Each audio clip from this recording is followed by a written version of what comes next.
নমস্কার, কেমন আছেন সবাই? একটা নতুন ব্লগে আপনাদের সকলকে স্বাগত জানাই।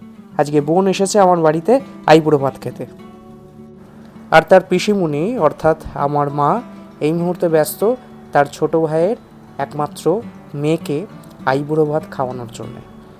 এই মুহূর্তে আমার মায়ের হাতে যে শাড়িটা দেখছেন, এই শাড়িটা আমি আমার আদুরে বোনের জন্যে পছন্দ করে কিনে নিয়ে এসেছি।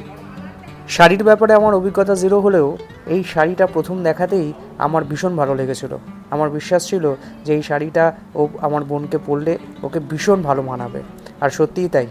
আমার মা যখন এই শাড়িটা ওর গায়ে পরিয়ে দিল তখন খুব খুব সুন্দর লাগছিল। দেখুন শাড়িটা কি সুন্দর লাগছে ওকে। আপনাদের কেমন লাগছে কমেন্টসে জানাবেন। আর এই মুহূর্তে পিসিমণি তার একমাত্র ছোট ভাইয়ের আদুরে মেয়েকে পরম যত্নে পরম স্নেহে চামচে করে পায়েস খাইয়ে দিচ্ছে। এই আদুরে ভরা মুহূর্তগুলো আজীবন যত্ন করে তোলা থাকুক আমাদের হৃদয়ে। মায়ের হাতের খাওয়ানো এই পায়েসের মুহূর্তটা যতবার দেখছি ততবারই আজ অতীতের কত স্মৃতি বারে বারে মনে পড়ে যাচ্ছে সেই মুহূর্তটার কথা, যখন ওকে জন্মাতে দেখেছি, যখন ওর আসার মুহূর্তটা আমার জন্যে খুব খুব আনন্দের ছিল। ছোট থেকেই ও বড় আদুরে আমার কাছে। ছোটোবেলায় ও যখন একদম পুচকে ছিল তখন ওকে কোলে নিয়ে কত ঘুরেছি, ওকে ঘুম পাড়িয়ে দিয়েছি। ধীরে ধীরে একটু একটু করে যখন বড় হচ্ছে তখন ওর সাথে ওর খেলনা নিয়ে খেলাধুলা করেছি। ও শুধুমাত্র আমার মামার মেয়ে নয়, ও আমার নিজের বোন।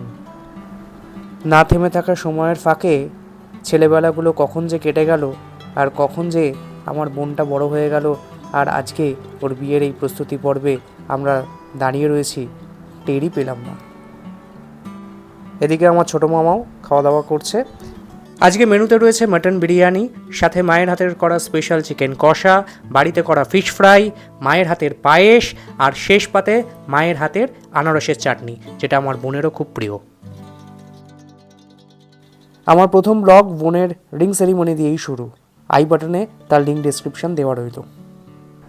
এদিকে মা তার ছোট ভাইকে মাংস খাওয়ানোর জন্য জোরাজুরি শুরু করেছে, আর তার ছোট ভাই মাংস নেবে না। আমার ছোটো মামিও বসে পড়েছে এই মুহূর্তে খেতে। আর এই যে এদিকে আমিও বসে পড়েছি ওদের সাথে।